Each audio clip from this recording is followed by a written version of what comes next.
Hello guys, কেমন আছো সবাই? অনেক দিন পর চলে আসলাম একটা লং ভিডিও নিয়ে, তাও আবার ভীষণ স্পেশাল ভিডিও। স্পেশাল কিসের জন্য বললাম? তার কারণ আজকে আমার ভাইয়ের বার্থডে, আর বার্থডে তো একটু স্পেশাল হবে। যাই হোক, দেখো সন্ধেবেলা ঝটপট করে রেডি হয়ে নিয়েছি। ঝটপট রেডি হতে গিয়ে আমি টিপ পড়তেই ভুলে গেছি। আমার বোনু এসে আমাকে টিপটা পরিয়ে দিয়ে গেল। শুধু আমি না, আমার সাথে দীপা, শ্রাবণী, ওরা দুজনও গেছিল। এই যে তিনজন মিলে এখন আমরা যাচ্ছি বাজারে। আর এই কদিন ধরে যা বৃষ্টি শুরু হয়েছে, রাস্তাঘাটের অবস্থা তো একদমই খারাপ অবস্থা হয়ে আছে। এইদিকে দেখো একটা প্লেন যাচ্ছিল, আর আমি সেটা ক্যাপচার করে নিয়েছি। আসলে আমার প্লেন দেখতে, ট্রেন দেখতে ভীষণ ভালো লাগে। তোমাদের সাথে কথা বলতে বলতে আমি চলে এসেছি এটিএম এর কাছে। ক্যাশ ছিল না, তাই টাকা তুলে বাজারের দিকে যাচ্ছি। আর বাজারে গিয়ে তো আমার মনটা একদম খারাপ হয়ে গেছিল, কারণ সেদিন যেই দোকানে যাব ভেবেছিলাম সবকটা দোকানই সেদিন বন্ধ ছিল। ভাইয়ের জন্য কি গিফট নেবো আমি বুঝতেই পারছিলাম না। তারপরে এই দোকানটায় গেছিলাম, তো এখানেও আমি সেরকম কিছু পাইনি, তাই আর আনতে পারিনি। যাই হোক, তারপরে গিফট না কিনেই সোজা চলে এসেছিলাম কেকের দোকানে। আর এখানে এসেই আমরা বুঝতে পেরেছি আমাদের কপালটা কতটা খারাপ ছিল, কারণ গিফটের মতো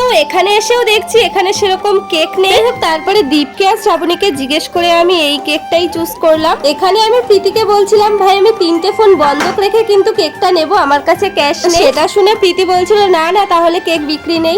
তারপরে দেখো প্রীতি কেকটার উপরে সুন্দর করে একটা নাম লিখে দিল। কি নাম লিখেছে সেটা তোমাদের বাড়ি গিয়ে দেখাচ্ছি। তারপরে আমি চলে এসেছিলাম চপস্টিক্স এর চাউমিন নিতে। চাউমিন নিয়ে বাড়ি এসে দেখছি দীপ আবার আমার ভাইয়ের জন্য একটা গেঞ্জি নিয়ে এসছে। ওকে অনেকবার আমরা মানা করেছিলাম গেঞ্জিটা আনতে না, তবুও নিয়ে এসছে। তার জন্য আমরা একটু রাগ করেছিলাম, তবে ও ভালোবেসে জিনিসটা এনেছে। আর সত্যি গেঞ্জিটা আমার ভাইয়েরও ভীষণ পছন্দ হয়েছে, আমাদেরও ভীষণ পছন্দ হয়েছে। এদিকে তো আমার বুনু, শ্রাবণী, দীপ, আমার গুলু ভাই, সাথে প্রিয়াঙ্কা, সবাই ভীষণ এক্সাইটেড। তারা অনেক কিছু প্ল্যান করে রেখেছে। আর এখানে আমার ভাই এত লজ্জা পাচ্ছিল কি বলবো তোমাদের। যাই হোক, এদিকে দেখো কেক আনবক্সিং হচ্ছে, আর এই যে হচ্ছে কেক। আর কেকের ভেতরের নামটা একটু তোমরা জাস্ট দেখো। আসলে আমাদের মানে একটা পার্টি অফিস আছে, তো আমরা হচ্ছে সেখানকার মেম্বার, যার জন্য আমাদের যারই বার্থডে হয় না কেন তার বার্থডে কেকের ওপরে এরকম পার্টি অফিসের মেম্বার লেখা হয়। এখানে ভাইকে হাতে কেকটা নিয়ে কটা ফটো তোলার চেষ্টা করা হচ্ছিল, কিন্তু কিছুতেই সেটা হচ্ছিল না।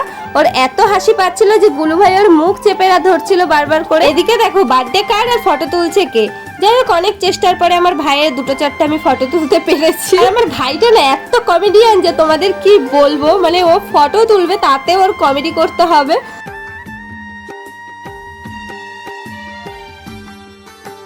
কিছু কিছু সুখে এত খুশি থাকে মিশে,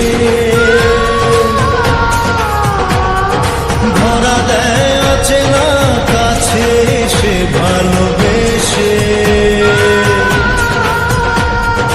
কিছু কিছু সুখে এত খুশি থাকে মিশে। সবাই মিলে অনেক প্ল্যান ছিল, কিন্তু প্ল্যানটা এবার সাকসেস হয়নি, কারণ আমার ভাইয়ের শরীরটা খারাপ ছিল। আর আমার ভাই কিছুক্ষণ আগেই স্নান করে এসেছিল, তো ওরা ওইগুলো করলে ওকে আবার স্নান করতে হতো, যার জন্য আমার দিদা একদম স্ট্রিক্টলি বলে দিয়েছিল যে কিচ্ছু কিন্তু করবি না। এখানে শ্রাবণী ওকে বলছিল যে দেখ ওইগুলো করলে কিন্তু তোর অবস্থা আরো খারাপ হবে, তার থেকে দে আমি শুধু কেকটা হালকা করে তোর গালে লাগিয়ে দেবো। যার জন্য আর সেই রকম ভাবে কিছু হয়নি ভাইয়ের বার্থডেতে। মানে ওরা প্ল্যান করেছিল ঠিকই, কিন্তু প্ল্যানটা সাকসেস হয়নি। তো তারপরে এইদিকে আমি চাউমিন দিয়ে দিলাম সবাইকে। আসলে আমাদের জন্মদিনের নিয়ম নেই, তো যার জন্য আর বাড়ি থেকে সেইভাবে বার্থডে সেলিব্রেশন হয় না।